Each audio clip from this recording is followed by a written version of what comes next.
Hello दोस्त, नमस्ते, प्रणाम। मैं हूँ आपकी वंदना और स्वागत करती हूँ भौजी के चैनल पे। और हम लोग एक प्यारा सा नाच गीत सुना रहे हैं। नाच गीत है, कैसे लगेगा कमेंट बॉक्स में बताइएगा। मैं घर नाही ननद मोरी आई गई, मैं घर नाही ननद मोरी आई गई।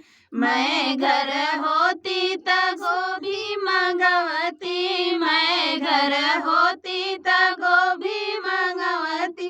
गोभी के पत्ते के सलगम बनवती, गोभी के पत्ते के सलगम बनवती। मैं घर नाही ननद मोरी आई गई, मैं घर नाही ननद मोरी आई गई। मैं घर होती त सांप मंगवती, मैं घर होती त सांप मंगवती।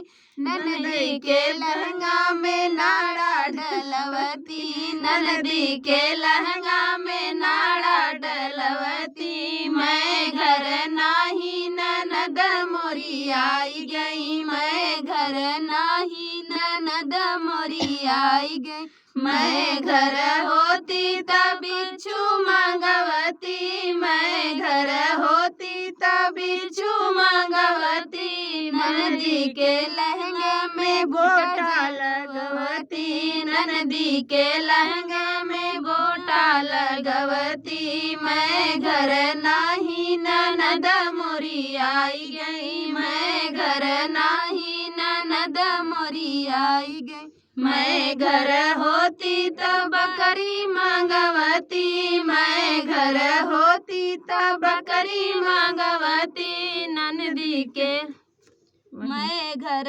होती त बकरी मंगवती, बकरी ही छुड़वाती, बंदर मंगवती।